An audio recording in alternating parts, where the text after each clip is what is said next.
Imagínese que su hogar está a 150 millones de kilómetros de la Tierra.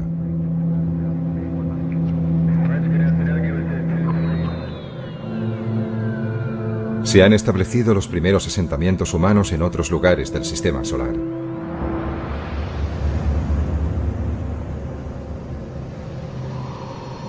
Y usted es uno de los pioneros. Usted vive y morirá allí.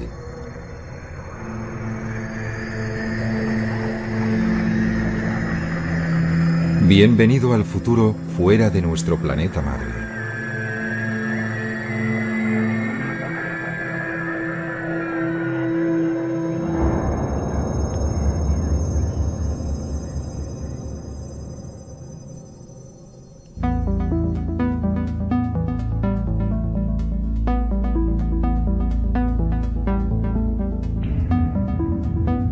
Estamos en el año 2050.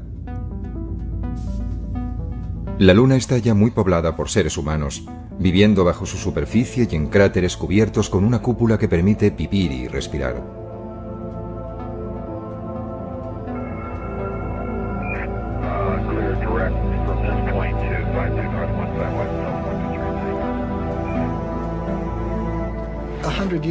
Dentro de 100 años, cuando mis nietos vayan a visitar a alguien en la Luna o vayan a vivir allí, no vivirán en estériles e inertes estructuras metálicas, al igual que a nosotros no nos gustaría hacerlo, ¿sabes? Vivirán en bonitos y bien cuidados parques con árboles de 200 metros de altura y serán capaces de volar como los pájaros.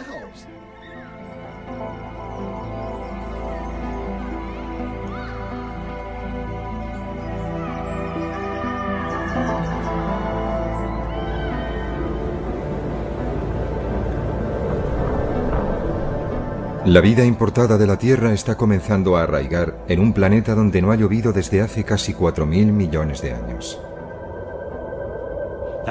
Ahora imaginemos Marte. Allí la naturaleza, tal como la encontramos, es estéril, pero nosotros tenemos la oportunidad de introducir la vida. Por eso, cuando pienso cómo es Marte en la actualidad, pienso en un mundo hermoso y muy interesante que me gustaría estudiar con profundidad. Pero cuando imagino Marte con vida, encuentro que es aún más interesante y más valioso en un sentido mucho más profundo. Más tarde, comenzarán a trabajar urbanistas en la superficie marciana, creando un nuevo hogar para los colonos que hayan hecho el mayor viaje de ida, sin vuelta, de sus vidas. Cuando se va a un nuevo lugar como Marte y se establece una nueva rama de la sociedad allí, se tiene la opción de llevarse las mejores ideas y dejar atrás las peores. Y la gente que colonice Marte no deseará volver a la Tierra. Desearán vivir en Marte y desarrollar su futuro allí o quizás incluso más allá, en otro punto del sistema solar.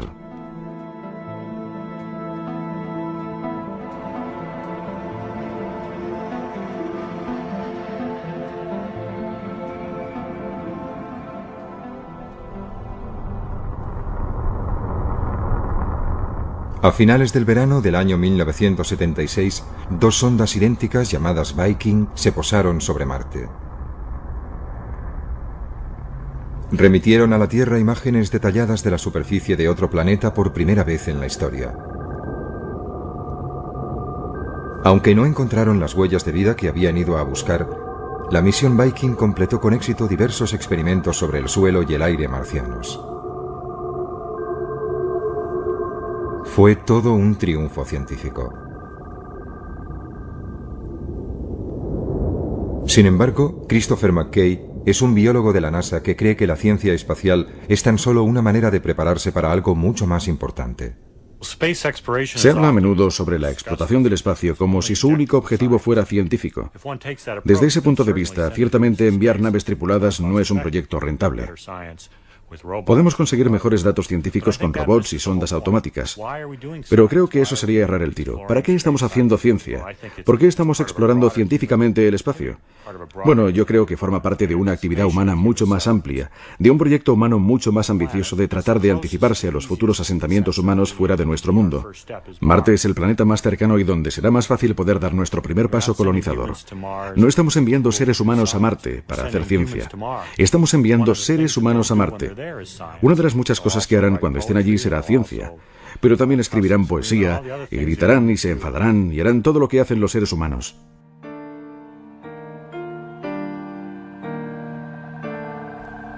La misión Viking fue diseñada para durar tan solo 3 meses, pero sus módulos orbitales y de aterrizaje enviaron un enorme flujo de datos durante 6 años, incluyendo más de 50.000 fotografías que cubrían el 97% de la superficie de Marte.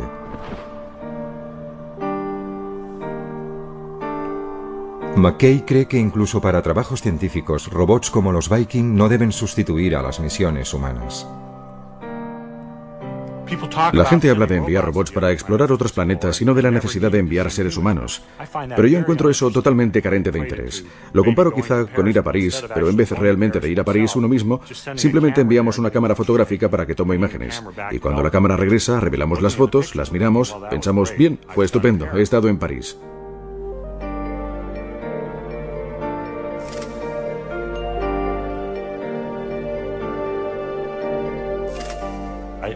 Pienso que es la presencia humana.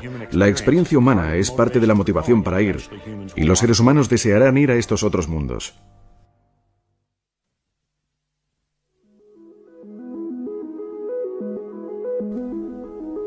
Pero, ¿por qué habríamos de dar el siguiente paso de establecer colonias humanas en otros planetas?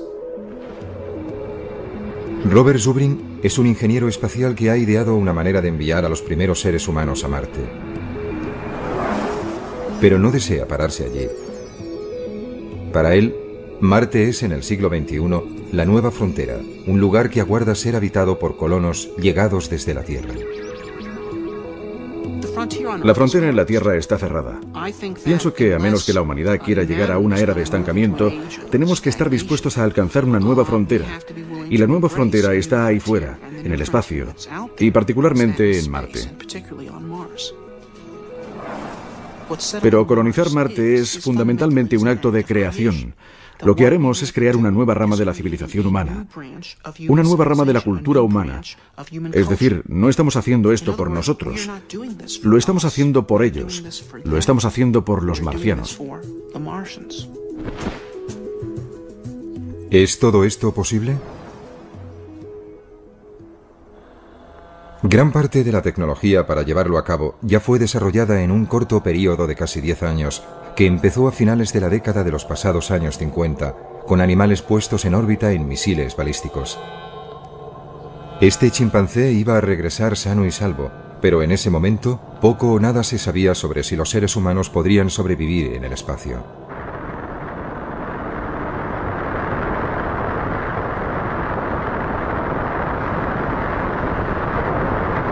Entonces, a principios de la década de los 60, el presidente estadounidense John Kennedy creyó que el premio más grande del decenio estaba a su alcance. El tren con destino al espacio estaba a punto de partir. Hace muchos años, al gran explorador británico George Mallory, que murió en el monte Everest, se le preguntó por qué quería escalarlo. Él contestó: porque está allí. Bien, el espacio está allí y vamos a escalarlo. Y la Luna y los planetas están allí. 1962. Kennedy ofreció este discurso en la Universidad Rice y todavía resuena. Porque esa meta servirá para organizar y para medir lo mejor de nuestras energías y de nuestras habilidades. Fue probablemente el discurso más brillante de la oratoria política estadounidense del siglo XX. Directo donde más dolía. Tenemos que estar dispuestos a aceptar desafíos como este. Y además hay que mantenerlos y cumplirlos. Y Kennedy y su generación estaban dispuestos a ello. Hemos elegido ir a la Luna. Hemos elegido ir a la Luna.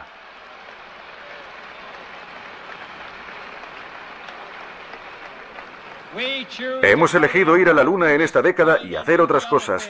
No porque sea fácil, sino porque es difícil. Hemos elegido ir a la Luna no porque sea fácil, sino porque es difícil. Era un acto de fe y de una gran capacidad de visión, porque no se sabía qué beneficios nos aguardaban, pero el espacio estaba allí e íbamos a escalarlo.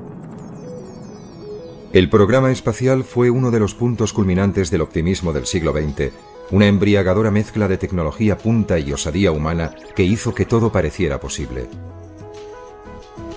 Primero la Luna, siguiente parada, las estrellas. ¿Cuáles fueron los beneficios del programa Apolo? Ciertamente no consistió solo en conseguir unos 50 kilos de piedras lunares. El verdadero beneficio del programa fue que toda una generación se inspiró en él para incorporarse a carreras científicas por la oferta, por la posibilidad de participar y formar parte de la gran aventura espacial, de ser pioneros. Eso es un hecho. Yo fui uno de ellos. Yo tenía 9 años cuando Kennedy hizo su discurso, su llamada para enviarnos a la Luna. Yo fui uno de los niños del programa Apolo.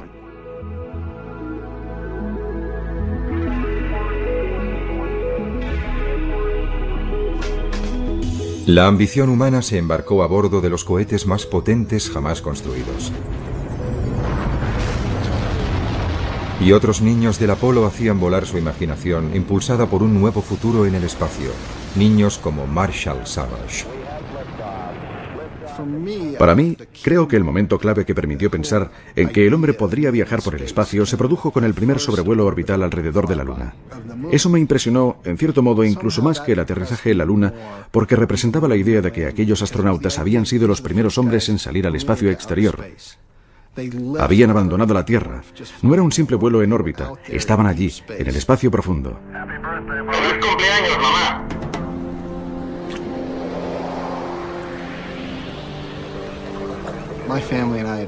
Mi familia y yo nos habíamos tomado un año sabático y viajamos por Europa en una furgoneta Volkswagen. Creo que fuimos la primera familia yuppie que también fue hippie de toda la historia. Estábamos en Nochebuena de 1968, en la isla de Rodas. Un tiempo horrible, lloviendo a cántaros, y el exterior absolutamente oscuro. Estábamos apiñados en nuestra pequeña cápsula que nos servía de soporte vital.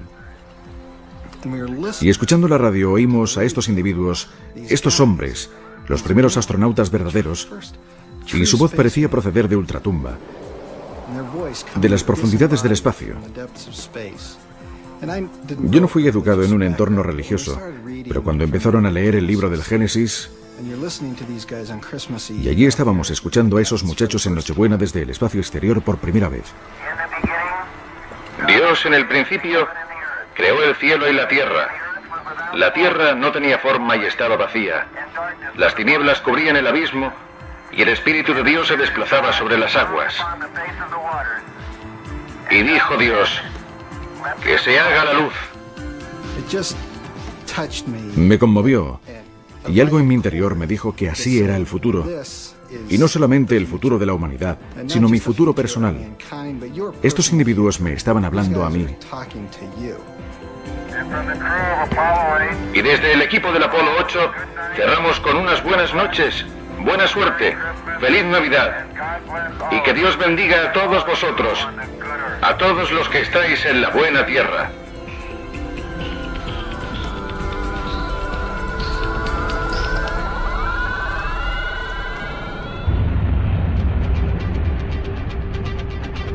Al partir el Apolo 11 hacia la Luna, el 16 de julio de 1969, el monte Everest de Kennedy estaba a punto de ser conquistado apenas 8 años después de que se anunciara la carrera hacia la superficie de la Luna.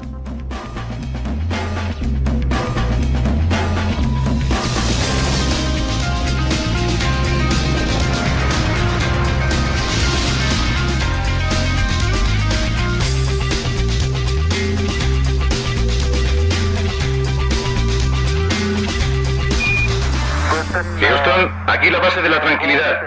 El Águila ha aterrizado.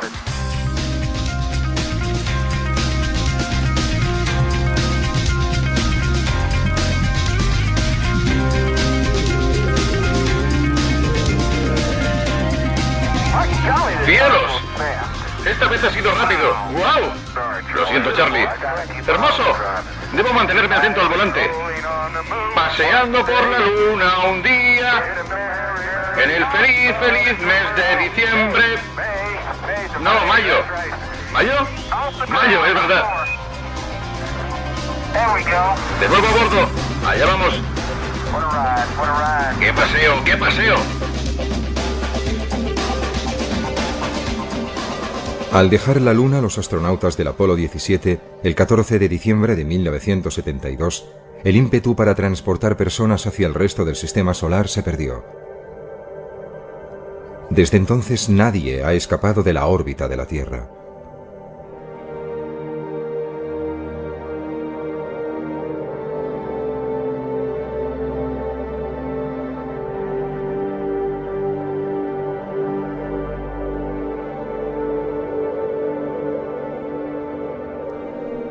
Deberíamos estar ya en Marte.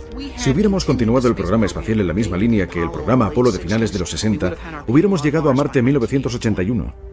Teníamos ya la capacidad para colonizar la Luna entonces. Teníamos el 85% de la capacidad que necesitábamos para establecer personas en Marte, y entonces se quemaron las naves.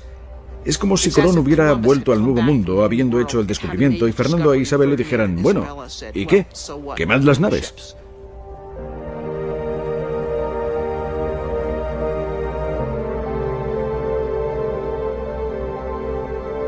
En los institutos y en las universidades, decenas de miles de jóvenes esperaban poder satisfacer sus ambiciones como astronautas. Para ellos el espacio era el futuro.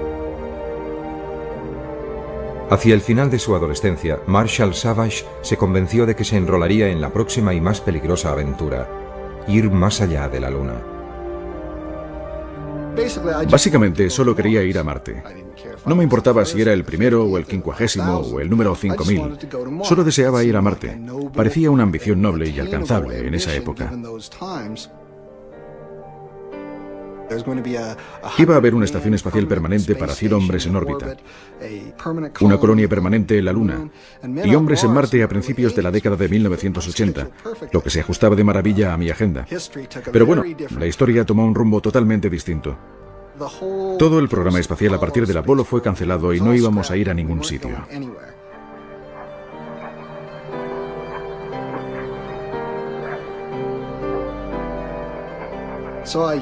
Por tanto, yo no sabía a dónde ir ni cómo, por lo que acabé en una especie de pequeña universidad en Pensilvania llamada Swarthmore, desilusionado con la idea inicial y buscando algo nuevo.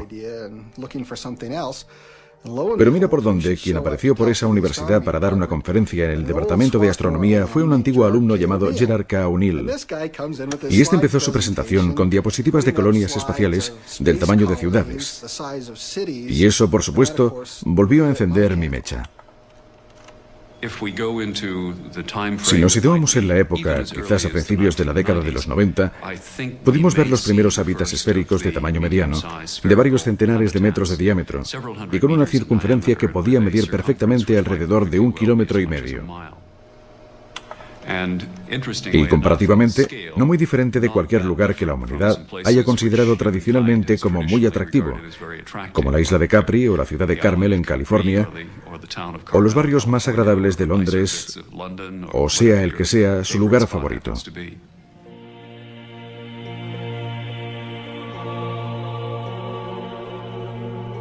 Gerard K. O'Neill fue un profesor de física brillante y respetado en la Universidad de Princeton en New Jersey. Pero su esposa, Tosha, recuerda cómo comenzó su pasión por las colonias espaciales en las clases que impartía a estudiantes que no tenían apenas conocimientos científicos. Él enseñaba un nuevo curso para estudiantes que no estaban realmente interesados en la física, pero que tenían que pasar obligatoriamente este curso, que fue denominado Física para Poetas. Mientras los primeros hombres aterrizaban en la Luna en 1969, O'Neill comenzaba casi como una broma a hacer a sus estudiantes una pregunta acerca de abandonar la Tierra. A largo plazo, ¿es la superficie de la Tierra realmente el mejor lugar para una civilización tecnológica en expansión? ¿Es una superficie planetaria el mejor lugar para una civilización en expansión? Y la respuesta resultó ser no. Gerard O'Neill quería construir sus ciudades espaciales en una órbita entre la Tierra y la Luna. Él denominó este lugar la Alta Frontera. Pero primero, él debía conseguir que su idea fuera tomada en serio. Tardaría 5 años y casi sucedería por accidente tras una reunión en Princeton. Jerry decidió que sería agradable conseguir, reunir a tanta gente como se pudiera que tuviera interés en estos temas. Y Walter Sullivan, que era entonces el principal redactor científico del New York Times, creyó que era una noticia lo suficientemente atractiva como para publicarla. Y lo hicieron en la primera página del New York Times, lo que cambió radicalmente nuestras vidas. Pero su sueño de vivir en colonias humanas girando libremente en el espacio nunca fue más allá de unas meras recreaciones artísticas y maquetas. Murió de leucemia en 1992. A Jerry, por supuesto, le habría encantado haber ido. Siempre hablamos de ir juntos. Deseé tener el primer restaurante espacial. Ese fue siempre mi sueño. Probablemente no sucederá nunca, pero espero que todavía consiga ir. No soy demasiado vieja, nunca se sabe.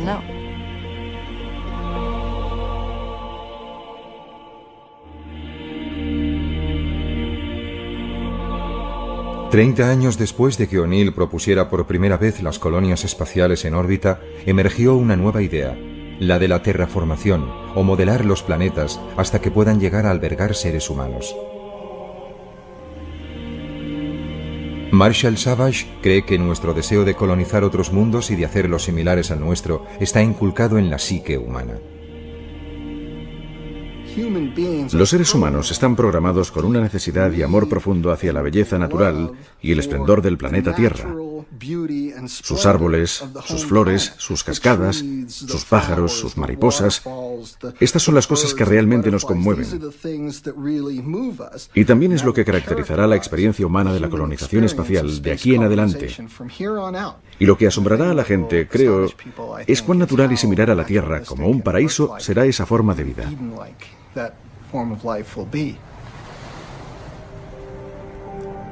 Savage cree que la Luna es capaz de sostener grandes asentamientos humanos.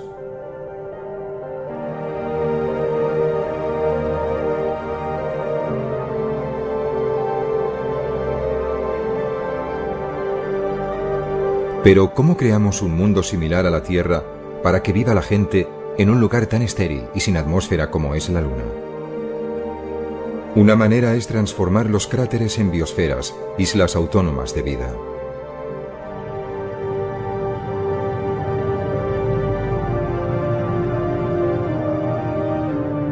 Bajo bóvedas hechas de silicio y de agua, habría oasis de vida vegetal importados de la Tierra.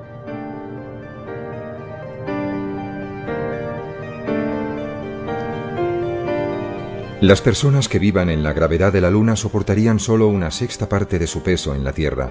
Por eso, en estas bóvedas ligeramente presurizadas, un sueño ancestral podría convertirse en realidad.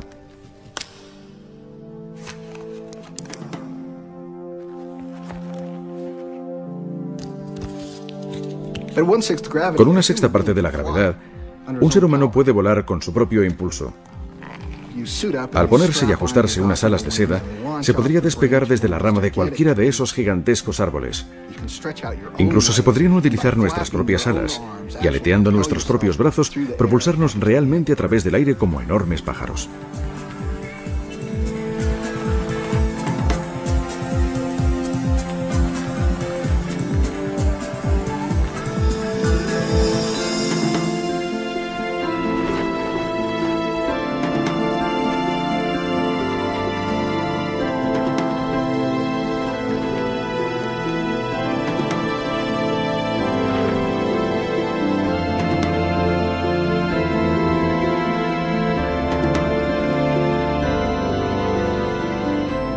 Se sabe que la Luna es rica en materias primas como el hierro, el aluminio y el agua congelada, con suficiente cantidad para que Marshall Savage piense que puedan llegar a construirse industrias en la Luna. Una vez dispongamos de una pequeña base en un lugar como la Luna, el crecimiento allí puede ser muy rápido. Y durante varios siglos solo habrá trasiego de materiales, arriesgando una actividad industrial como si fuera la Chicago del futuro. Un pequeño planeta con unos grandes hombros, con gente asentando una sólida infraestructura industrial en la Luna.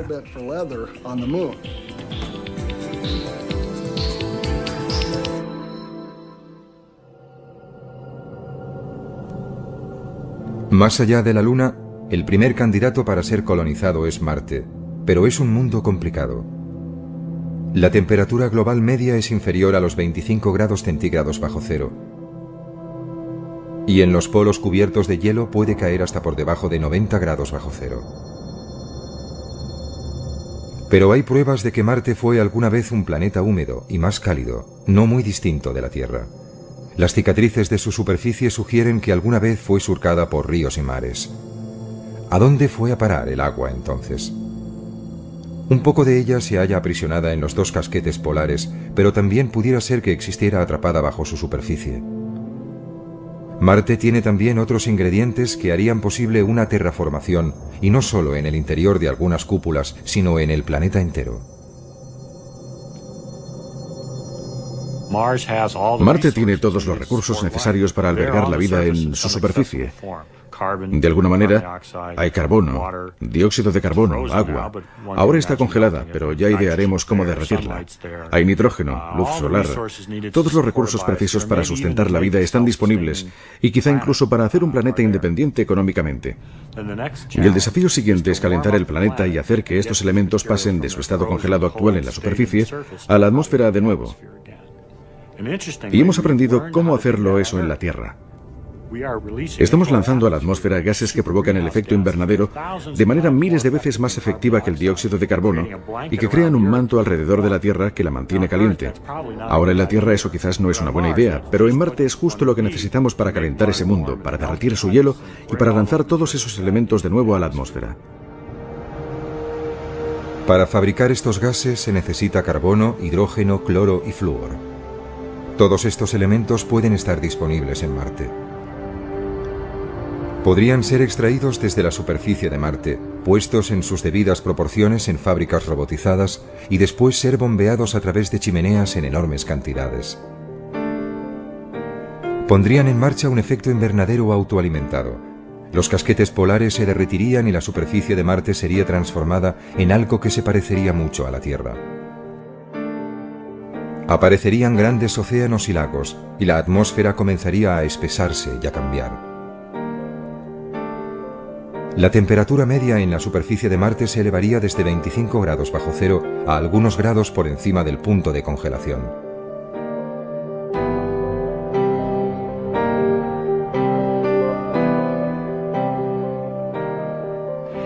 Calentándolo un poco, de modo que hubiera agua en la superficie y una atmósfera más densa. Se podría entonces introducir ecosistemas muy simples, no muy diferentes de los ecosistemas que existen hoy en las regiones árticas y antárticas. Poco más que algas brotarían en la superficie de Marte como primera vida vegetal. Pero sería la avanzadilla para lograr el verdor de Marte. Nuestros cálculos sugieren que Marte podría calentarse con una atmósfera bastante densa en unos 100 años. Es un proceso notablemente eficiente una vez que comencemos a atrapar energía solar. Y como la atmósfera será más densa y el planeta será más cálido, se podrían introducir formas avanzadas de vida más sofisticadas. Y Marte reproduciría la historia evolutiva de la Tierra, solo que mucho más rápidamente porque se apoyaría en la biología terrestre para impulsarse.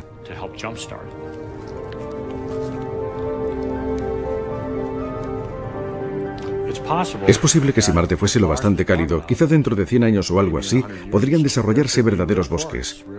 Podríamos imaginar bosques de pinos como se ven en las laderas de una montaña terrestre creciendo en Marte. Para Christopher McKay, desarrollar la vida en Marte es una obligación que compete a los humanos como única especie inteligente.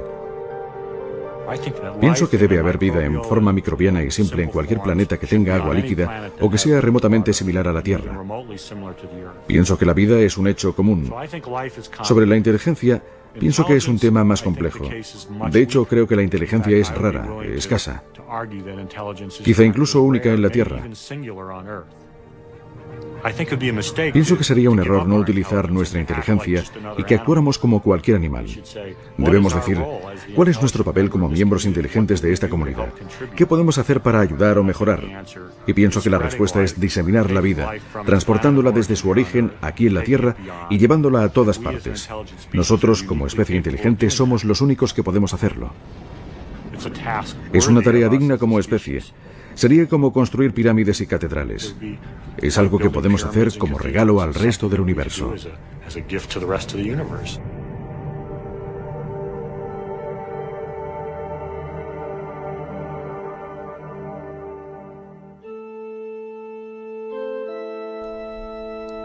Marte sería como todas las fronteras a las que los seres humanos han hecho frente, desafiante, acogedora, peligrosa.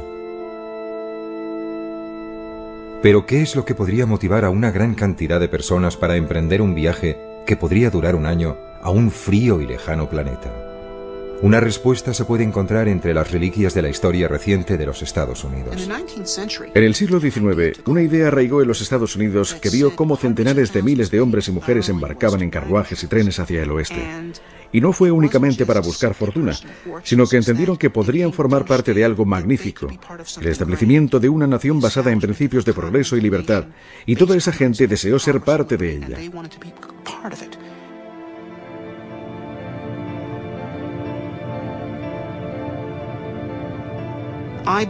Creo que cuando llegue a ser tecnológicamente posible colonizar Marte, tal como creo que sucederá en breve, habrá un gran número de personas dispuestas a participar, independientemente de las dificultades que conlleve.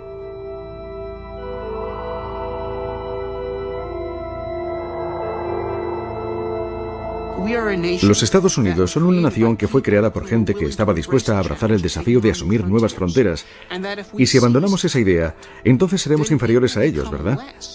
Y esa es la receta para la desintegración y el derrumbamiento. Eso es algo que no podemos permitirnos hacer.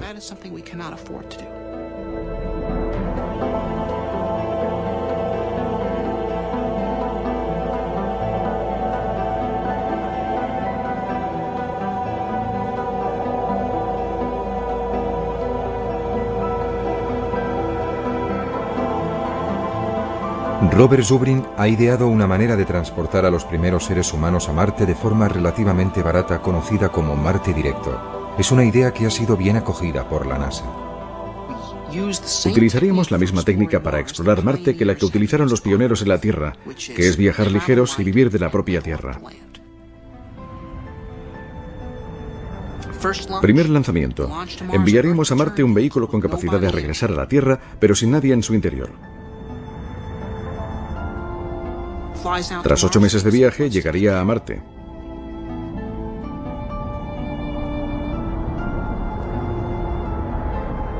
Aterrizaría y accionaría una bomba que aspiraría el aire de Marte, que es de dióxido de carbono, y se le haría reaccionar con un poco de hidrógeno traído desde la Tierra, lo cual permitiría aprovisionar al cohete con oxígeno y metano que usaría para propulsarse.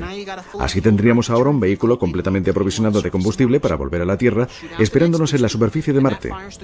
Si entonces enviáramos a la siguiente tripulación, como el vehículo de vuelta ya les estaría esperando en Marte, no sería preciso que se desplazaran en esas gigantescas naves galácticas de combate. Aterrizarían en Marte cerca del vehículo de regreso, lo utilizarían como su hogar durante 1 año y medio, y al final de ese tiempo se introducirían en el vehículo, despegarían y viajarían directamente de nuevo a la Tierra. Abandonarían su propia estación en Marte, por lo que cada vez que tuviera lugar un viaje, se agregaría otro habitáculo a la base y gradualmente iríamos construyendo el primer establecimiento humano en un mundo nuevo.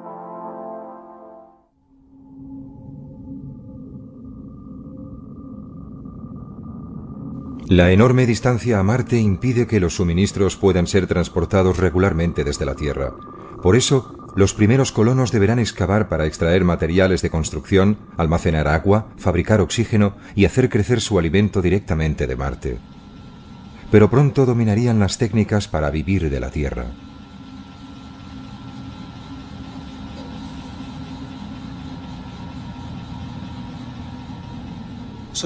Estaremos en una situación, quizás dentro de 50 años, en la que sabremos cómo ser autosuficientes en Marte y cómo llegar allí de un modo relativamente barato.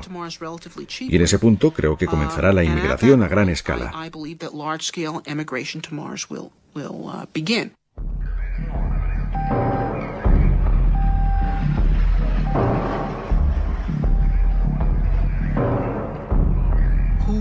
¿Quién lo hará? Bien, podrían ser aventureros o refugiados. Podrían ser miembros de una secta religiosa que precisen tener un lugar donde ir para hacer su propio mundo. Una vez que llegue a ser posible ir, la gente irá. Creo que 50 años después tendremos más de 1 billón de personas viviendo en Marte. Quisiera vivir cerca del agua y con vistas a las montañas. Por ejemplo, en la orilla de la cuenca Elas, estaríamos al lado de una masa de agua similar a los grandes lagos o al Mediterráneo. Y justo al lado estaría toda una cordillera de montañas hacia el oeste.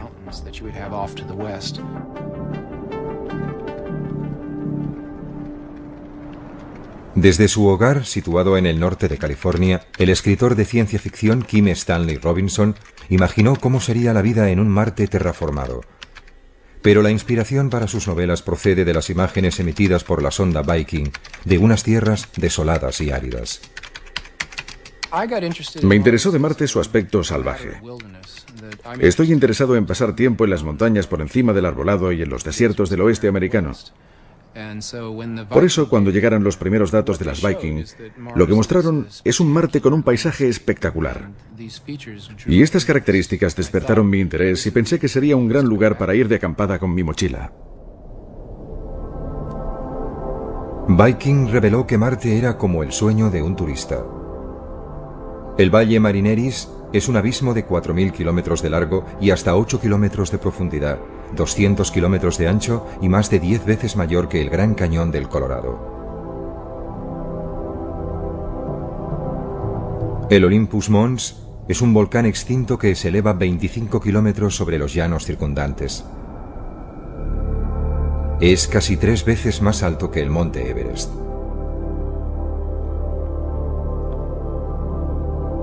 Con toda su variedad, Marte es hoy un enorme desierto vacío. ¿Debería permanecer así?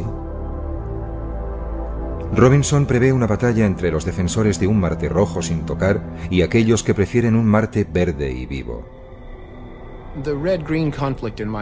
El conflicto rojo-verde en mis novelas tiene que ver con la idea de que habrá gente que se enamore de Marte tal como está ahora, y la idea de terraformarla le sonaría a sacrilegio. Por otra parte, sería mucho más fácil vivir en Marte si lo alteramos para darle una atmósfera y hacerla menos mortal. Tanto los verdes como los rojos, creo, existirán, y se establecerá un conflicto entre ambos. Más pronto o más tarde, Marte estará literalmente terraformada y será posible que la gente viva allí en el exterior de la misma manera que hacen en la Tierra, exceptuando que tendrán solamente un tercio de la gravedad terrestre. Pienso que los marcianos del futuro se preguntarán por qué hay gente que quiere vivir con nuestra fuerza de gravedad, tal como hacemos nosotros ahora, teniendo que esforzarse tanto para moverse, en vez de simplemente pegar un salto para subir de un piso a otro, como una gacela o un canguro. Donde quiera que los seres humanos elijan vivir, en la Luna, Marte o más allá, una cosa es cierta. Si se quedan permanentemente, su aspecto físico quedará alterado por los diferentes entornos e influencias, como la fuerza de gravedad, la cantidad de luz solar recibida o la composición atmosférica. Solo la ocupación de esa clase de entornos va a cambiar a la gente que viva allí en una especie casi enteramente nueva y distinta. Después de 1 o 2 generaciones como máximo, por ejemplo, la gente que sea nativa de la Luna podrá ser varias decenas de centímetros más alta que la gente que sea nativa de la Tierra.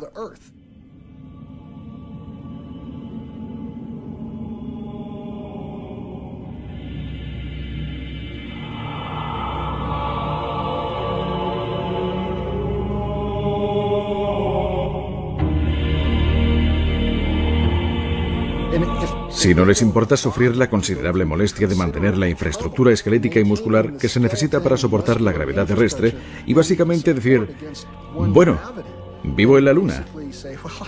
Y ¿sabe? Nunca me voy a desplazar a la Tierra excepto en vídeo o mediante dispositivos oculares holográficos. Voy a ser un selenita. Bueno, estas personas van a ser muy altas y muy delgadas, con una musculatura mínima, y después de cierto número de generaciones podemos encontrarnos literalmente con que los genotipos han evolucionado en una dirección propia diferente.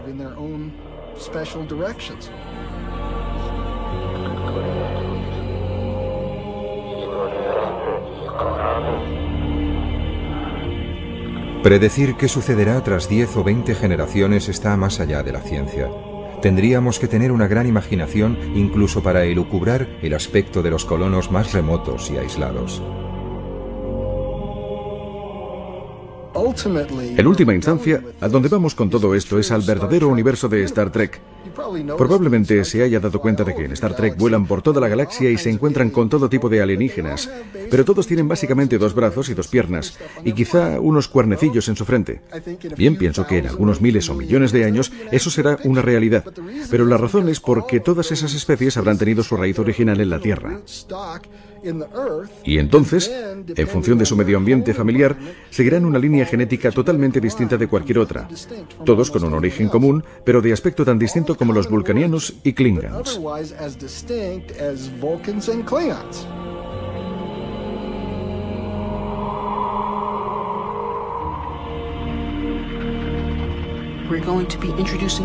Vamos a introducir variaciones en la especie humana.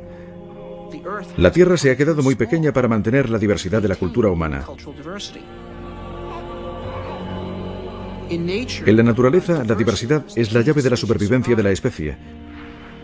Y creo que así es como el hombre pervivirá y ampliará su diversidad, al diseminarse por todo el cosmos.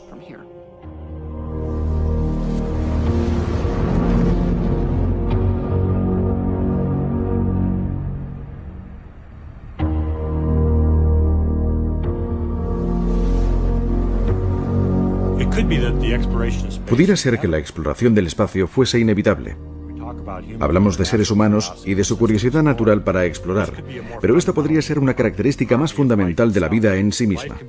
La vida podría ser un fenómeno que, por ejemplo, como un fuego, necesita crecer constantemente para mantenerse.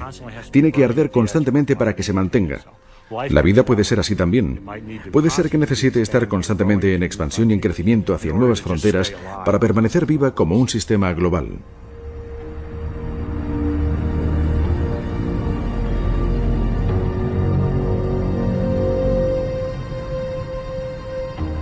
¿En qué estamos pensando los humanos? ¿Cuál es nuestro gran reto? ¿De qué van nuestras historias épicas, nuestras religiones, todo? Todo gira en torno a la búsqueda de la inmortalidad. La inmortalidad a través de dioses o deidades, o la inmortalidad a través de actos de importancia inmortal. Tanto da que se trate de la colonización del oeste americano o la de Marte. Y esto es más importante que el pan. Esto es por lo que luchará la gente. Esto es por lo que morirá la gente. Y esto es lo que nos enviará al espacio.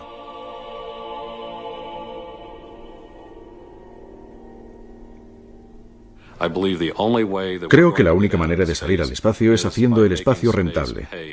Si se desea ir al espacio para quedarse, tiene que ser una empresa rentable. En Steamboat Springs, Colorado, Estados Unidos, Jim Benson está planeando cómo ganar dinero gracias al espacio. En 1990 o 1991, mientras leía el Washington Post, vi un pequeño artículo. Se había encontrado un asteroide, El Dorado, y resultó ser una bola sólida de acero inoxidable valorada en $80 billones. Y pensé, bien, si este asteroide vale $80 billones, debo averiguar si hay más como él. Casi 500 asteroides han sido descubiertos hasta ahora pasando cerca de la órbita de la Tierra. Poco se sabe sobre ellos, pero todos podrían ser inmensamente ricos en minerales. Los asteroides metálicos me fascinaron porque tienen concentraciones muy altas de oro y de todos los metales del grupo del platino. Pero es extremadamente difícil extraer el metal de ellos. Llegaríamos a una montaña de acero inoxidable y resultaría casi imposible hacerla pedazos o excavarla. Pero Benson se dio cuenta de que algunos asteroides contenían algo incluso más valioso que los metales preciosos, el hielo, que podría convertirse en agua e hidrógeno que sirvieran de combustible para cohetes en el espacio exterior. Sin el elevadísimo coste de transportar el combustible desde la Tierra, la colonización del espacio sería una empresa más realista.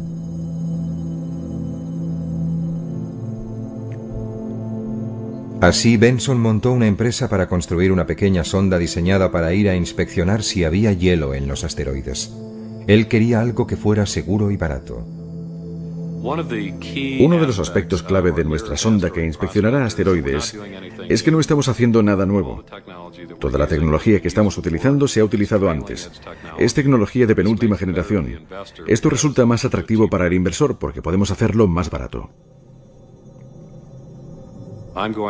Estoy haciendo esto para abrir el espacio a la humanidad y también para ganar dinero con ello. Hola, Jim Benson. Creo que las empresas comerciales pueden ganar dinero en el espacio. Y una vez que lo hagamos, todos verán que puede ser así. Y eso ampliará la visión de futuro para toda la gente que desea salir, construir colonias espaciales, extraer minerales de los asteroides y vivir en la Luna o en Marte. Jim Benson hizo su primera fortuna en el negocio de los ordenadores. Está convencido de que va a hacer su segunda en el espacio. Si retrocedemos 20 años, al principio de la revolución de los ordenadores personales, nadie sabía qué estaba sucediendo.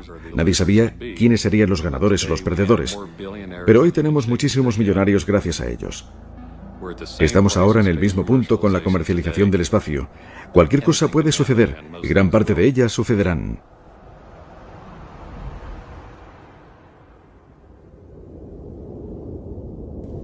¿Hay límites a la distancia hasta donde se puede llegar para colonizar el espacio? Los límites verdaderos pueden no estar basados en la tecnología, sino en nuestra propia mortalidad. Simplemente no podríamos vivir el tiempo suficiente para llegar más allá de nuestro propio sistema solar. Pero incluso esto podría superarse si pudiéramos diseñar algo lo suficientemente rápido. No estoy seguro de dónde está la frontera de las limitaciones humanas. Creo que viajar a las estrellas es posible. Entendemos la ciencia fundamental que es precisa para crear una nave interestelar. Entendemos las reacciones de fusión que nos proporcionarán la forma básica de energía que, una vez que hayamos resuelto la ingeniería de cómo fabricarla, permitirá que desarrollemos naves que sean capaces de viajar a quizás una décima parte de la velocidad de la luz. Pero incluso con una nave que viajara a esa velocidad se tardaría más de 40 años en llegar al sistema estelar más cercano. Pienso que hay un límite realista en los términos que hacen factible un viaje interestelar. Mírenlo de esta manera. Lo más rápido que han viajado los seres humanos ha sido durante el programa Apolo. A esa velocidad tardaríamos 1 millón de años en llegar a la estrella más cercana. Así es necesario alcanzar velocidades mucho más grandes, porque si no tardaremos milenios enteros en llegar al sistema estelar más cercano. Existen propuestas en ciencia ficción para hacerlo, construyendo esas naves mundo gigantescas con miles de personas que viven en comunidades autosuficientes durante millares de años. Pero si lo hiciéramos así, le garantizo que para cuando llegáramos a la estrella más cercana, una nueva civilización se habría desarrollado ya en ella, en esa nueva estrella, poblada por gente que salió mucho antes desde la Tierra, usando la capacidad industrial de nuestro planeta para construir cohetes de antimateria o algo realmente bueno que se desplazara al 50% de la velocidad de la luz. Llegarían en 8 años, habrían construido una nueva civilización solar mientras la nave inicial seguiría en su viaje de ida. Así, en el momento en que llegaran y salieran de la nave mundo, aparecerían como anticuadísimos seres como Rip Van Winkle, solo útiles para ser entrevistados en programas de televisión matinal. Ese sería su único impacto en esa civilización solar. Así que si no puede ir lo suficientemente rápido, mejor quédese en casa. De 1969 a 1972, solo unos pocos elegidos dejaron la Tierra. 6 misiones Apolo aterrizaron en la Luna. Tan solo 12 astronautas estadounidenses. ¡Oh, qué lugar! ¡Qué vista! ¿Verdad, John? Es absolutamente irreal.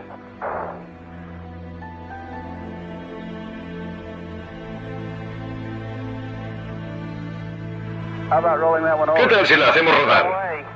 De ninguna manera. Si hacemos eso al oeste de Texas, aparece una serpiente de cascabel. Los recuerdos de un triunfo del siglo XX todavía obsesionan a aquellos que esperaban y conservaban la esperanza de llegar más allá. Es como si todo sucediera ayer, pero estas imágenes tienen un cuarto de siglo de edad.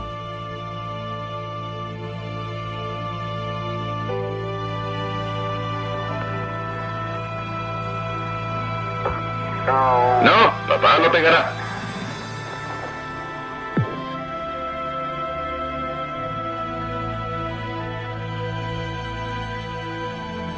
¿Emprenderá de nuevo la humanidad este camino? ¿Y esta vez lo continuará? Las estrellas están a nuestro alcance. Si no nos rendimos ahora, y si decidimos ser una civilización que viaje por el espacio,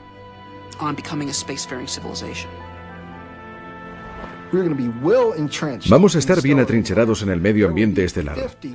Habrá 50 civilizaciones cada vez más grandes en el cielo.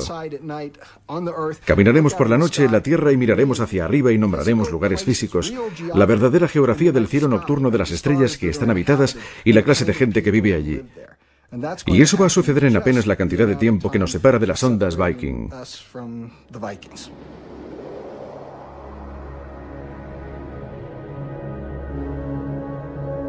Más de 2 décadas después de que llegaran a Marte, las sondas Viking fueron silenciadas para siempre por gigantescas tormentas de polvo.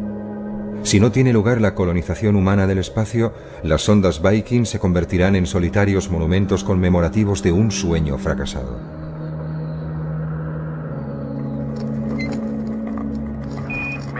La humanidad entre las estrellas.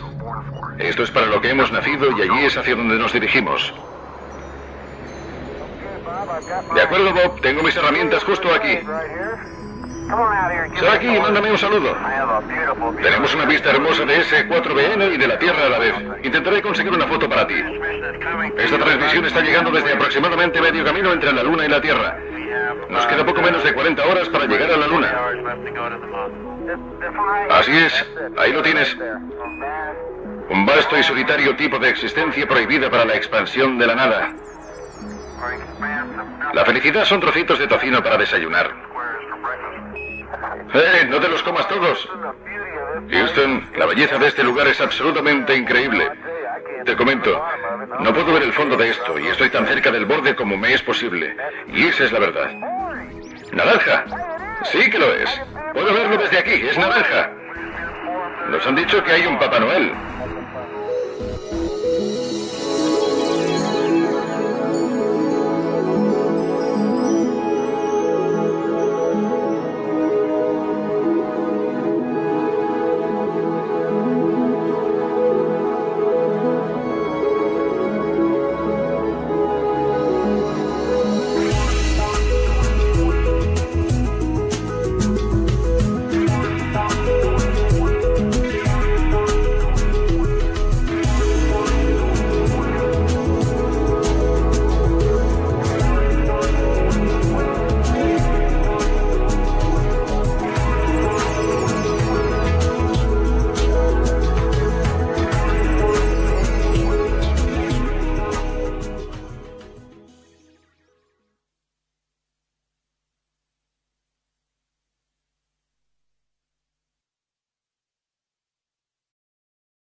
Imagínese que su hogar está a 150 millones de kilómetros de la Tierra.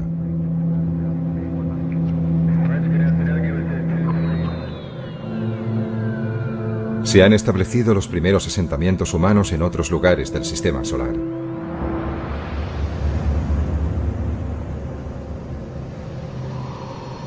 Y usted es uno de los pioneros. Usted vive y morirá allí.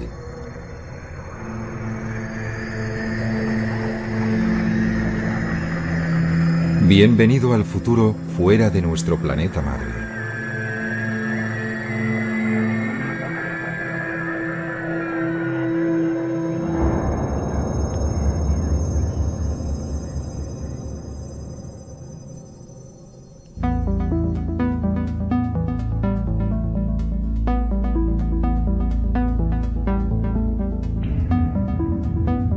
Estamos en el año 2050. La Luna está ya muy poblada por seres humanos, viviendo bajo su superficie y en cráteres cubiertos con una cúpula que permite vivir y respirar.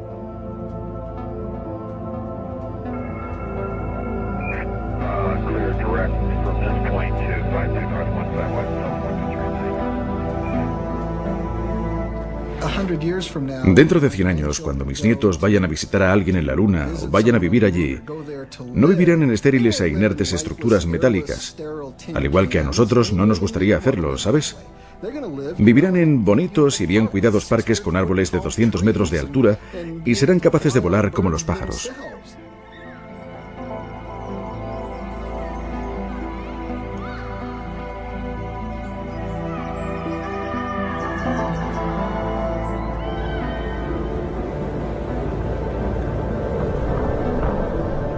La vida importada de la Tierra está comenzando a arraigar en un planeta donde no ha llovido desde hace casi 4.000 millones de años. Ahora imaginemos Marte. Allí la naturaleza tal como la encontramos es estéril, pero nosotros tenemos la oportunidad de introducir la vida. Por eso, cuando pienso cómo es Marte en la actualidad, pienso en un mundo hermoso y muy interesante que me gustaría estudiar con profundidad. Pero cuando imagino Marte con vida, encuentro que es aún más interesante y más valioso en un sentido mucho más profundo. Más tarde, comenzarán a trabajar urbanistas en la superficie marciana, creando un nuevo hogar para los colonos que hayan hecho el mayor viaje de ida, sin vuelta, de sus vidas. Cuando se va a un nuevo lugar como Marte y se establece una nueva rama de la sociedad allí, se tiene la opción de llevarse las mejores ideas y dejar atrás las peores. Y la gente que colonice Marte no deseará volver a la Tierra. Desearán vivir en Marte y desarrollar su futuro allí o quizás incluso más allá, en otro punto del sistema solar.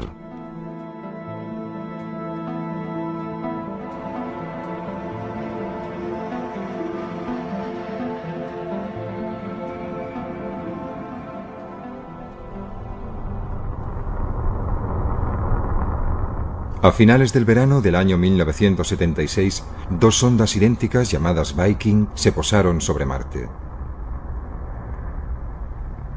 Remitieron a la Tierra imágenes detalladas de la superficie de otro planeta por primera vez en la historia.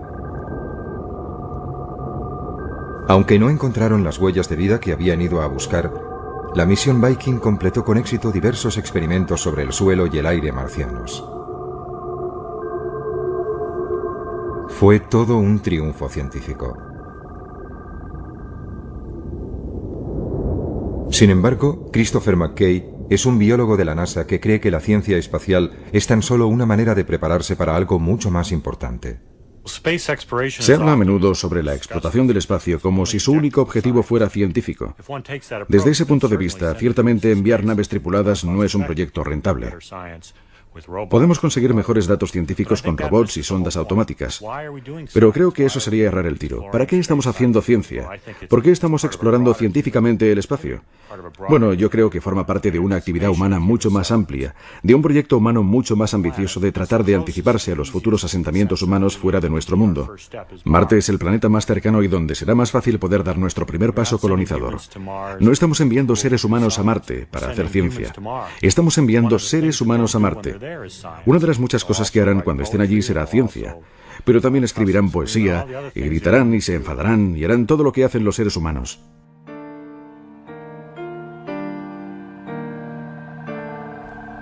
La misión Viking fue diseñada para durar tan solo 3 meses, pero sus módulos orbitales y de aterrizaje enviaron un enorme flujo de datos durante 6 años, incluyendo más de 50.000 fotografías que cubrían el 97% de la superficie de Marte.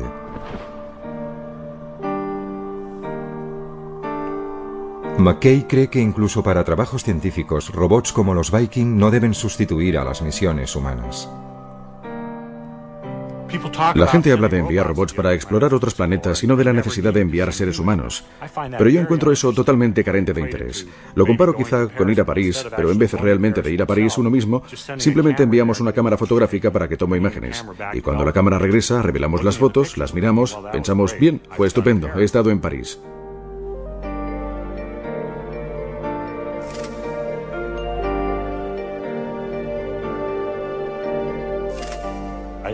Pienso que es la presencia humana. La experiencia humana es parte de la motivación para ir, y los seres humanos desearán ir a estos otros mundos.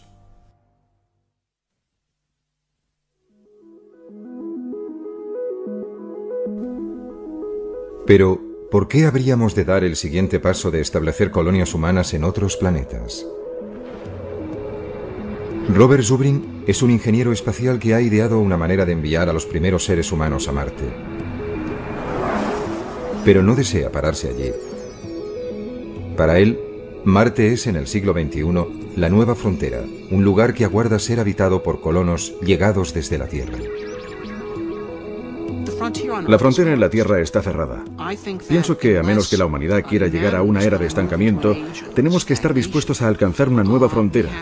Y la nueva frontera está ahí fuera, en el espacio, y particularmente en Marte. Pero colonizar Marte es fundamentalmente un acto de creación. Lo que haremos es crear una nueva rama de la civilización humana, una nueva rama de la cultura humana. Es decir, no estamos haciendo esto por nosotros, lo estamos haciendo por ellos, lo estamos haciendo por los marcianos. ¿Es todo esto posible? Gran parte de la tecnología para llevarlo a cabo ya fue desarrollada en un corto periodo de casi 10 años, que empezó a finales de la década de los pasados años 50, con animales puestos en órbita en misiles balísticos. Este chimpancé iba a regresar sano y salvo, pero en ese momento poco o nada se sabía sobre si los seres humanos podrían sobrevivir en el espacio.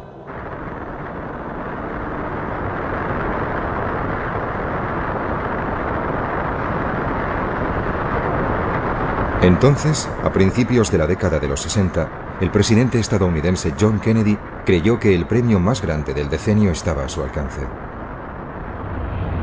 El tren con destino al espacio estaba a punto de partir. Hace muchos años, al gran explorador británico George Mallory, que murió en el monte Everest, se le preguntó por qué quería escalarlo. Él contestó: porque está allí. Bien, el espacio está allí y vamos a escalarlo. Y la Luna y los planetas están allí. 1962. Kennedy ofreció este discurso en la Universidad Rice y todavía resuena. Porque esa meta servirá para organizar y para medir lo mejor de nuestras energías y de nuestras habilidades. Fue probablemente el discurso más brillante de la oratoria política estadounidense del siglo XX. Directo donde más dolía. Tenemos que estar dispuestos a aceptar desafíos como este. Y además hay que mantenerlos y cumplirlos. Y Kennedy y su generación estaban dispuestos a ello. Hemos elegido ir a la Luna. Hemos elegido ir a la Luna.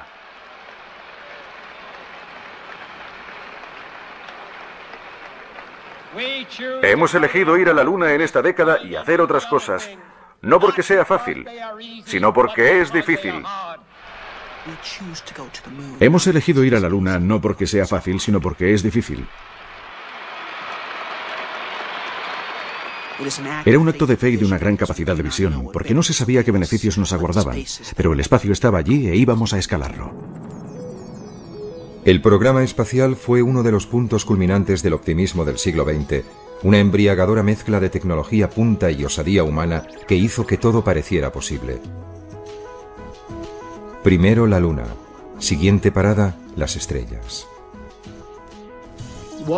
¿Cuáles fueron los beneficios del programa Apolo? Ciertamente no consistió solo en conseguir unos 50 kilos de piedras lunares. El verdadero beneficio del programa fue que toda una generación se inspiró en él para incorporarse a carreras científicas por la oferta, por la posibilidad de participar y formar parte de la gran aventura espacial, de ser pioneros. Eso es un hecho. Yo fui uno de ellos. Yo tenía 9 años cuando Kennedy hizo su discurso, su llamada para enviarnos a la Luna. Yo fui uno de los niños del programa Apolo.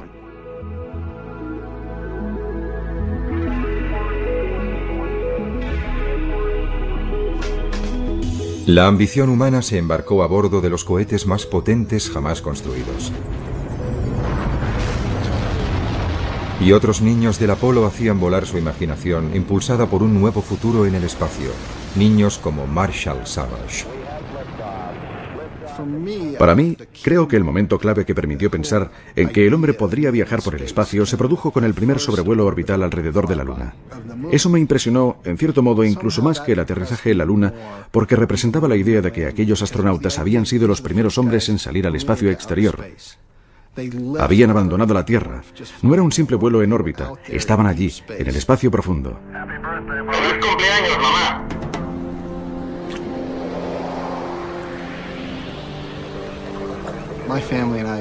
Mi familia y yo nos habíamos tomado un año sabático y viajamos por Europa en una furgoneta Volkswagen. Creo que fuimos la primera familia yuppie que también fue hippie de toda la historia.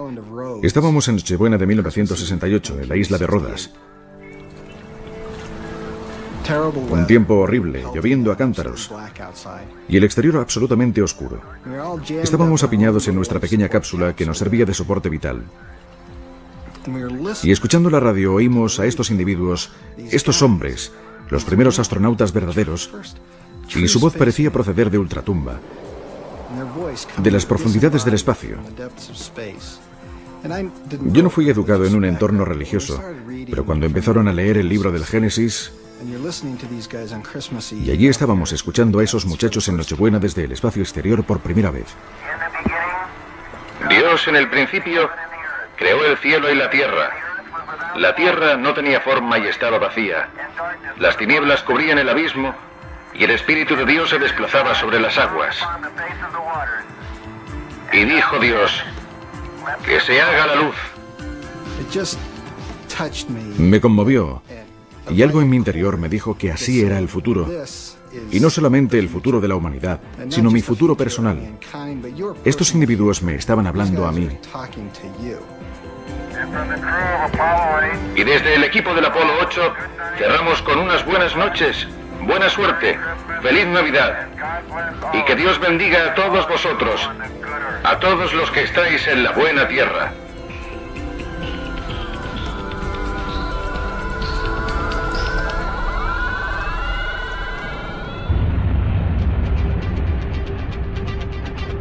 Al partir el Apolo 11 hacia la Luna, el 16 de julio de 1969, el monte Everest de Kennedy estaba a punto de ser conquistado apenas 8 años después de que se anunciara la carrera hacia la superficie de la Luna.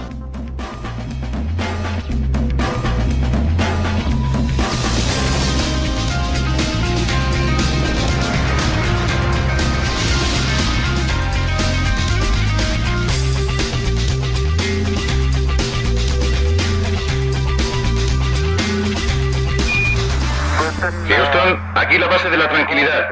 El Águila ha aterrizado.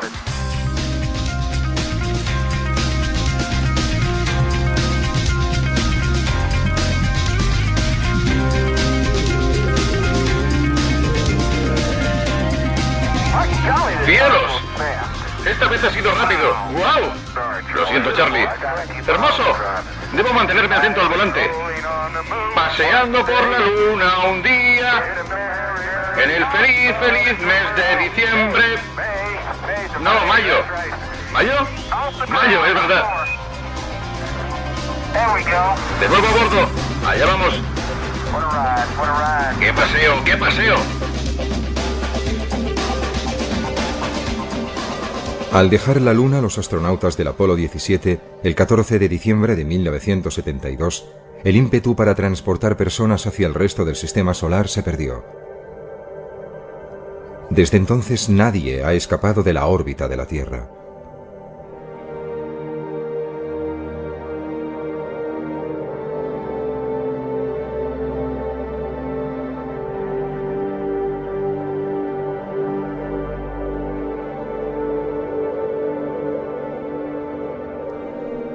Deberíamos estar ya en Marte. Si hubiéramos continuado el programa espacial en la misma línea que el programa Apolo de finales de los 60, hubiéramos llegado a Marte en 1981. Teníamos ya la capacidad para colonizar la Luna entonces. Teníamos el 85% de la capacidad que necesitábamos para establecer personas en Marte, y entonces se quemaron las naves. Es como si Colón hubiera vuelto al Nuevo Mundo habiendo hecho el descubrimiento y Fernando e Isabel le dijeran, bueno, ¿y qué? ¡Quemad las naves!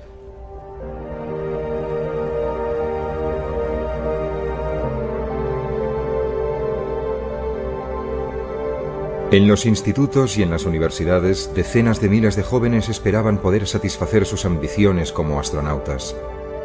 Para ellos el espacio era el futuro. Hacia el final de su adolescencia, Marshall Savage se convenció de que se enrolaría en la próxima y más peligrosa aventura, ir más allá de la Luna. Básicamente solo quería ir a Marte. No me importaba si era el primero o el 50º o el número 5000.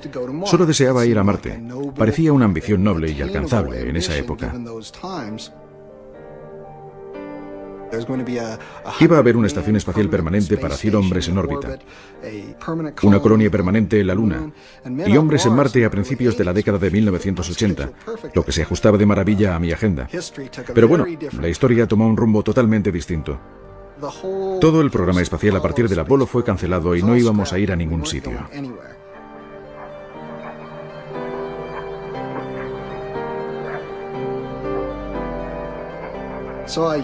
Por tanto, yo no sabía a dónde ir ni cómo, por lo que acabé en una especie de pequeña universidad en Pensilvania llamada Swarthmore, desilusionado con la idea inicial y buscando algo nuevo. Pero mira por dónde, quien apareció por esa universidad para dar una conferencia en el Departamento de Astronomía fue un antiguo alumno llamado Gerard K. O'Neill. Y este empezó su presentación con diapositivas de colonias espaciales del tamaño de ciudades. Y eso, por supuesto, volvió a encender mi mecha. Si nos situamos en la época, quizás a principios de la década de los 90, pudimos ver los primeros hábitats esféricos de tamaño mediano, de varios centenares de metros de diámetro, y con una circunferencia que podía medir perfectamente alrededor de 1,5 kilómetros. Y comparativamente, no muy diferente de cualquier lugar que la humanidad haya considerado tradicionalmente como muy atractivo, como la isla de Capri o la ciudad de Carmel en California, o los barrios más agradables de Londres, o sea el que sea su lugar favorito.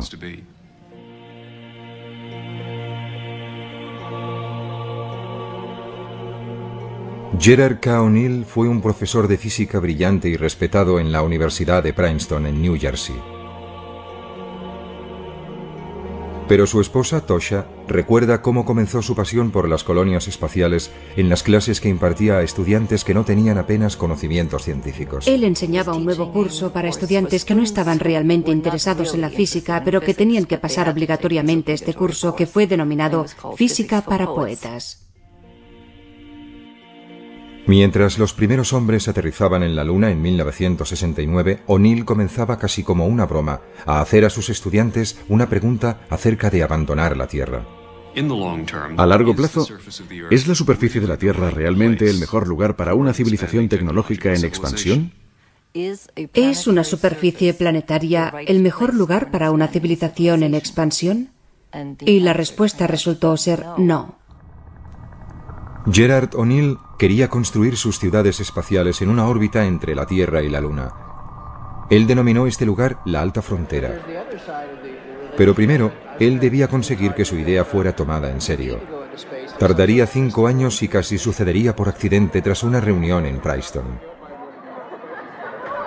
Jerry decidió que sería agradable reunir a tanta gente como se pudiera que tuviera interés en estos temas. Y Walter Sullivan, que era entonces el principal redactor científico del New York Times, creyó que era una noticia lo suficientemente atractiva como para publicarla. Y lo hicieron en la primera página del New York Times, lo que cambió radicalmente nuestras vidas. Pero su sueño de vivir en colonias humanas girando libremente en el espacio nunca fue más allá de unas meras recreaciones artísticas y maquetas. Murió de leucemia en 1992. A Jerry, por supuesto, le habría encantado haber ido. Siempre hablamos de ir juntos. Deseé tener el primer restaurante espacial. Ese fue siempre mi sueño.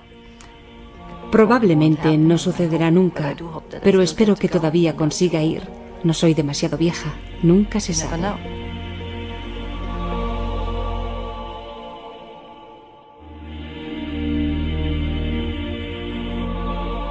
30 años después de que O'Neill propusiera por primera vez las colonias espaciales en órbita, emergió una nueva idea, la de la terraformación, o modelar los planetas hasta que puedan llegar a albergar seres humanos. Marshall Savage cree que nuestro deseo de colonizar otros mundos y de hacerlos similares al nuestro está inculcado en la psique humana. Los seres humanos están programados con una necesidad y amor profundo hacia la belleza natural y el esplendor del planeta Tierra. Sus árboles, sus flores, sus cascadas, sus pájaros, sus mariposas. Estas son las cosas que realmente nos conmueven. Y también es lo que caracterizará la experiencia humana de la colonización espacial de aquí en adelante. Y lo que asombrará a la gente, creo, es cuán natural y similar a la Tierra como un paraíso será esa forma de vida.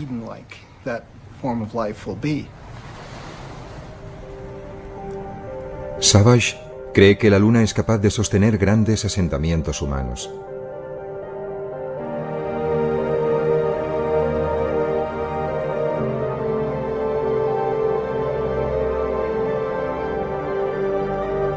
Pero ¿cómo creamos un mundo similar a la Tierra para que viva la gente en un lugar tan estéril y sin atmósfera como es la Luna? Una manera es transformar los cráteres en biosferas, islas autónomas de vida.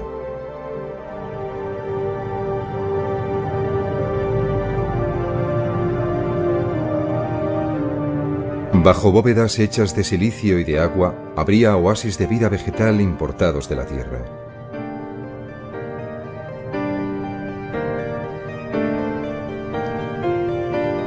Las personas que vivan en la gravedad de la Luna soportarían solo una sexta parte de su peso en la Tierra. Por eso, en estas bóvedas ligeramente presurizadas, un sueño ancestral podría convertirse en realidad.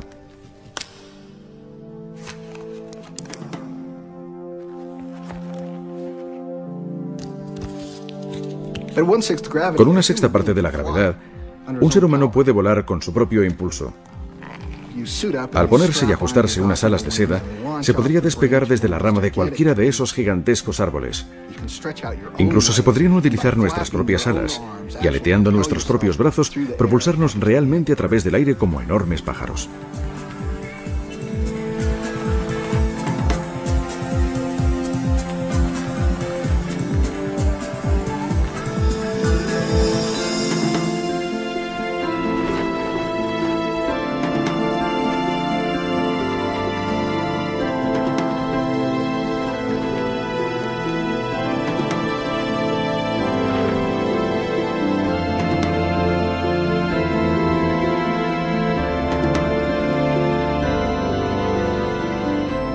Se sabe que la Luna es rica en materias primas como el hierro, el aluminio y el agua congelada, con suficiente cantidad para que Marshall Savage piense que puedan llegar a construirse industrias en la Luna.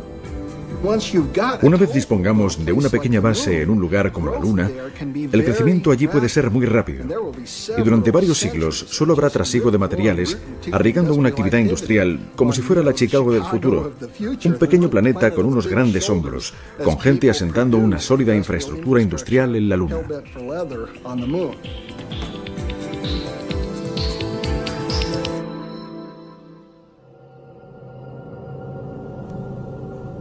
Más allá de la Luna, el primer candidato para ser colonizado es Marte, pero es un mundo complicado. La temperatura global media es inferior a los 25 grados centígrados bajo cero. Y en los polos cubiertos de hielo puede caer hasta por debajo de 90 grados bajo cero. Pero hay pruebas de que Marte fue alguna vez un planeta húmedo y más cálido, no muy distinto de la Tierra. Las cicatrices de su superficie sugieren que alguna vez fue surcada por ríos y mares. ¿A dónde fue a parar el agua entonces? Un poco de ella se halla aprisionada en los dos casquetes polares, pero también pudiera ser que existiera atrapada bajo su superficie. Marte tiene también otros ingredientes que harían posible una terraformación, y no solo en el interior de algunas cúpulas, sino en el planeta entero. Marte tiene todos los recursos necesarios para albergar la vida en su superficie. De alguna manera, hay carbono, dióxido de carbono, agua. Ahora está congelada, pero ya idearemos cómo derretirla. Hay nitrógeno, luz solar. Todos los recursos precisos para sustentar la vida están disponibles, y quizá incluso para hacer un planeta independiente económicamente. Y el desafío siguiente es calentar el planeta y hacer que estos elementos pasen de su estado congelado actual en la superficie a la atmósfera de nuevo. Y hemos aprendido cómo hacerlo eso en la Tierra. Estamos lanzando a la atmósfera gases que provocan el efecto invernadero de manera miles de veces más efectiva que el dióxido de carbono y que crean un manto alrededor de la Tierra que la mantiene caliente. Ahora en la Tierra eso quizás no es una buena idea, pero en Marte es justo lo que necesitamos para calentar ese mundo, para derretir su hielo y para lanzar todos esos elementos de nuevo a la atmósfera. Para fabricar estos gases se necesita carbono, hidrógeno, cloro y flúor. Todos estos elementos pueden estar disponibles en Marte. Podrían ser extraídos desde la superficie de Marte, puestos en sus debidas proporciones en fábricas robotizadas y después ser bombeados a través de chimeneas en enormes cantidades. Pondrían en marcha un efecto invernadero autoalimentado. Los casquetes polares se derretirían y la superficie de Marte sería transformada en algo que se parecería mucho a la Tierra. Aparecerían grandes océanos y lagos, y la atmósfera comenzaría a espesarse y a cambiar.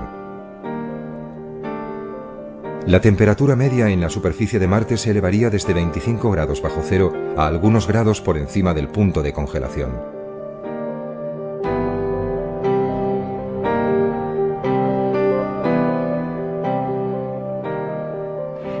calentándolo un poco, de modo que hubiera agua en la superficie y una atmósfera más densa. Se podría entonces introducir ecosistemas muy simples, no muy diferentes de los ecosistemas que existen hoy en las regiones árticas y antárticas. Poco más que algas brotarían en la superficie de Marte como primera vida vegetal. Pero sería la avanzadilla para lograr el verdor de Marte. Nuestros cálculos sugieren que Marte podría calentarse con una atmósfera bastante densa en unos 100 años. Es un proceso notablemente eficiente una vez que comencemos a atrapar energía solar. Y como la atmósfera será más densa y el planeta será más cálido, se podrían introducir formas avanzadas de vida más sofisticadas. Y Marte reproduciría la historia evolutiva de la Tierra, solo que mucho más rápidamente porque se apoyaría en la biología terrestre para impulsarse.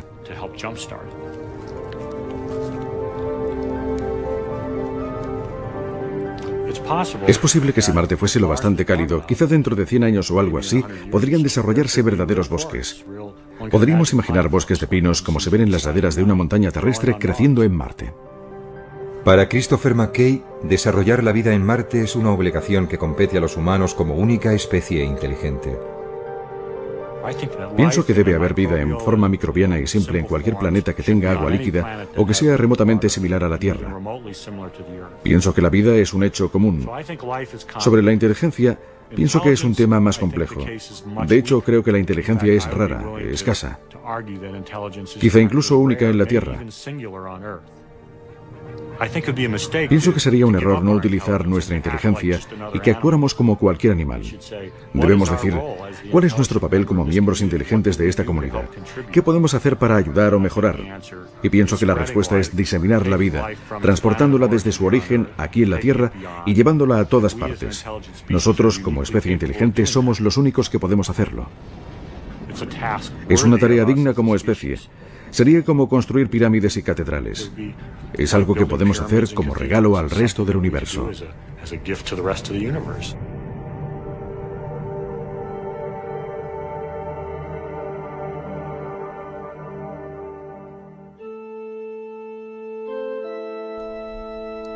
Marte sería como todas las fronteras a las que los seres humanos han hecho frente, desafiante, acogedora, peligrosa. Pero ¿qué es lo que podría motivar a una gran cantidad de personas para emprender un viaje que podría durar un año a un frío y lejano planeta? Una respuesta se puede encontrar entre las reliquias de la historia reciente de los Estados Unidos. En el siglo XIX, una idea arraigó en los Estados Unidos que vio cómo centenares de miles de hombres y mujeres embarcaban en carruajes y trenes hacia el oeste.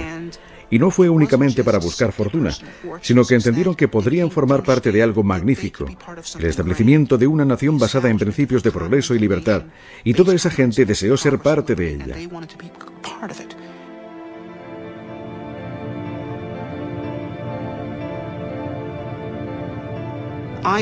Creo que cuando llegue a ser tecnológicamente posible colonizar Marte, tal como creo que sucederá en breve, habrá un gran número de personas dispuestas a participar, independientemente de las dificultades que conlleve.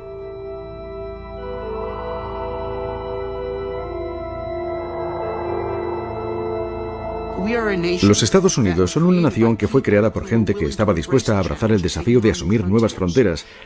Y si abandonamos esa idea, entonces seremos inferiores a ellos, ¿verdad? Y esa es la receta para la desintegración y el derrumbamiento. Eso es algo que no podemos permitirnos hacer.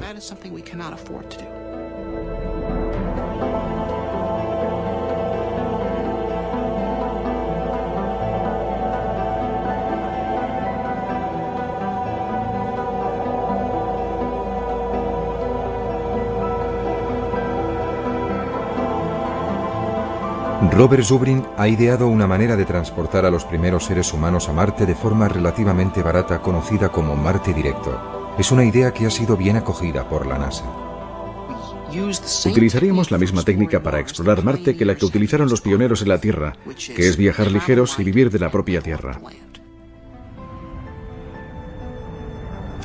Primer lanzamiento. Enviaremos a Marte un vehículo con capacidad de regresar a la Tierra, pero sin nadie en su interior. Tras 8 meses de viaje, llegaría a Marte.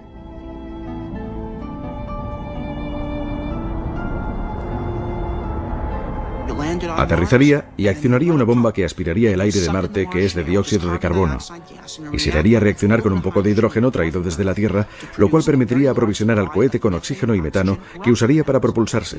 Así tendríamos ahora un vehículo completamente aprovisionado de combustible para volver a la Tierra, esperándonos en la superficie de Marte. Si entonces enviáramos a la siguiente tripulación, como el vehículo de vuelta ya les estaría esperando en Marte, no sería preciso que se desplazaran en esas gigantescas naves galácticas de combate. Aterrizarían en Marte cerca del vehículo de regreso, lo utilizarían como su hogar durante 1 año y medio, y al final de ese tiempo se introducirían en el vehículo, despegarían y viajarían directamente de nuevo a la Tierra. Abandonarían su propia estación en Marte, por lo que cada vez que tuviera lugar un viaje, se agregaría otro habitáculo a la base y gradualmente iríamos construyendo el primer establecimiento humano en un mundo nuevo.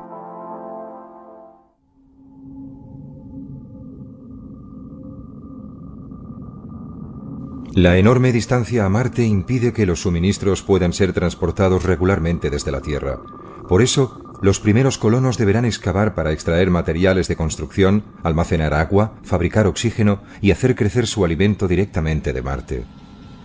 Pero pronto dominarían las técnicas para vivir de la Tierra.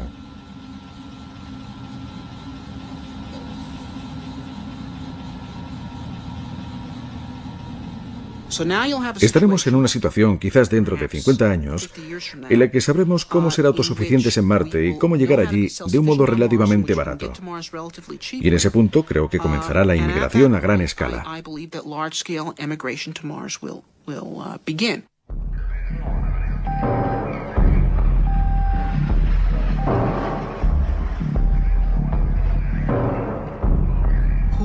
¿Quién lo hará? Bien, podrían ser aventureros o refugiados. Podrían ser miembros de una secta religiosa que precisen tener un lugar donde ir para hacer su propio mundo. Una vez que llegue a ser posible ir, la gente irá. Creo que 50 años después tendremos más de 1 billón de personas viviendo en Marte. Quisiera vivir cerca del agua y con vistas a las montañas. Por ejemplo, en la orilla de la cuenca Elas, estaríamos al lado de una masa de agua similar a los grandes lagos o al Mediterráneo. Y justo al lado estaría toda una cordillera de montañas hacia el oeste.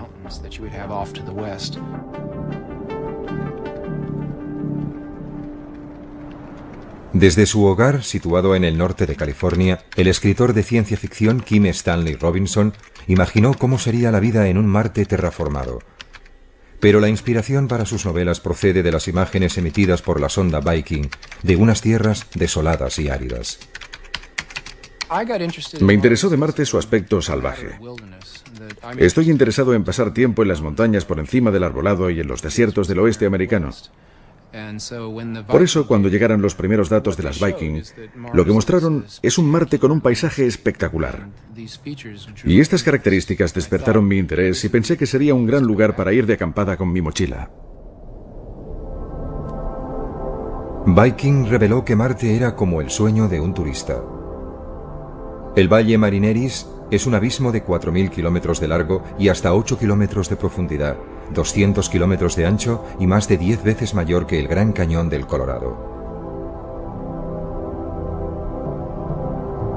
El Olympus Mons es un volcán extinto que se eleva 25 kilómetros sobre los llanos circundantes. Es casi 3 veces más alto que el monte Everest.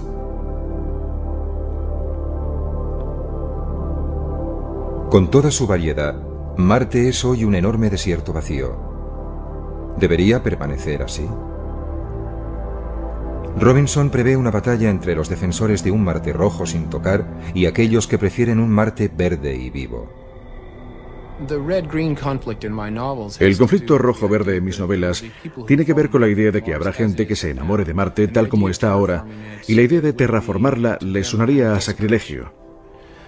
Por otra parte, sería mucho más fácil vivir en Marte si lo alteramos para darle una atmósfera y hacerla menos mortal. Tanto los verdes como los rojos, creo, existirán, y se establecerá un conflicto entre ambos. Más pronto o más tarde, Marte estará literalmente terraformada y será posible que la gente viva allí en el exterior de la misma manera que hacen en la Tierra, exceptuando que tendrán solamente un tercio de la gravedad terrestre. Pienso que los marcianos del futuro se preguntarán por qué hay gente que quiere vivir con nuestra fuerza de gravedad, tal como hacemos nosotros ahora, teniendo que esforzarse tanto para moverse, en vez de simplemente pegar un salto para subir de un piso a otro, como una gacela o un canguro. Donde quiera que los seres humanos elijan vivir, en la Luna, Marte o más allá, una cosa es cierta. Si se quedan permanentemente, su aspecto físico quedará alterado por los diferentes entornos e influencias, como la fuerza de gravedad, la cantidad de luz solar recibida o la composición atmosférica. Solo la ocupación de esa clase de entornos va a cambiar a la gente que viva allí en una especie casi enteramente nueva y distinta. Después de 1 o 2 generaciones como máximo, por ejemplo, la gente que sea nativa de la Luna podrá ser varias decenas de centímetros más alta que la gente que sea nativa de la Tierra.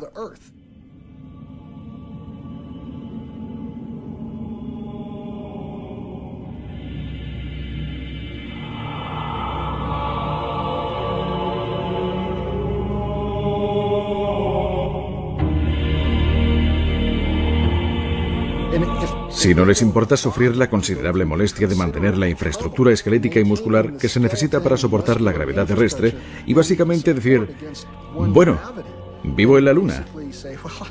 Y ¿sabe? Nunca me voy a desplazar a la Tierra excepto en vídeo o mediante dispositivos oculares holográficos. Voy a ser un selenita. Bueno, estas personas van a ser muy altas y muy delgadas, con una musculatura mínima, y después de cierto número de generaciones podemos encontrarnos literalmente con que los genotipos han evolucionado en una dirección propia diferente.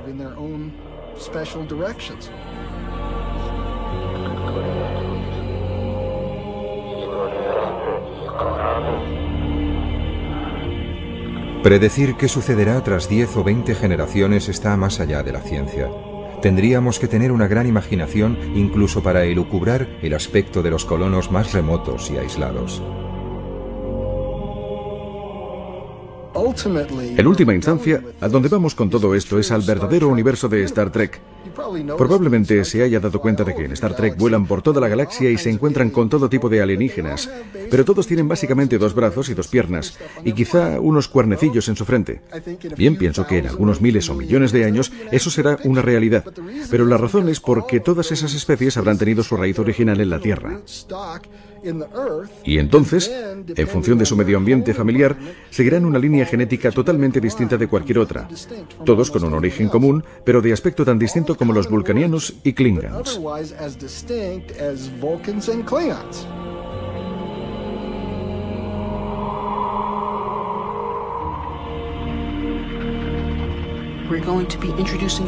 Vamos a introducir variaciones en la especie humana. La Tierra se ha quedado muy pequeña para mantener la diversidad de la cultura humana. En la naturaleza, la diversidad es la llave de la supervivencia de la especie. Y creo que así es como el hombre pervivirá y ampliará su diversidad, al diseminarse por todo el cosmos.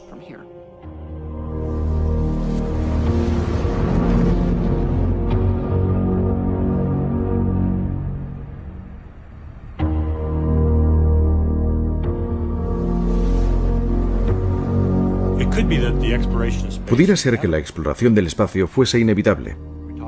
Hablamos de seres humanos y de su curiosidad natural para explorar, pero esta podría ser una característica más fundamental de la vida en sí misma. La vida podría ser un fenómeno que, por ejemplo, como un fuego, necesita crecer constantemente para mantenerse. Tiene que arder constantemente para que se mantenga. La vida puede ser así también. Puede ser que necesite estar constantemente en expansión y en crecimiento hacia nuevas fronteras para permanecer viva como un sistema global.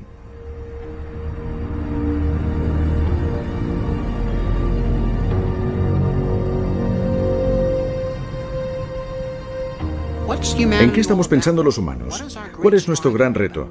¿De qué van nuestras historias épicas, nuestras religiones, todo? Todo gira en torno a la búsqueda de la inmortalidad. La inmortalidad a través de dioses o deidades, o la inmortalidad a través de actos de importancia inmortal. Tanto da que se trate de la colonización del oeste americano o la de Marte. Y esto es más importante que el pan. Esto es por lo que luchará la gente. Esto es por lo que morirá la gente. Y esto es lo que nos enviará al espacio.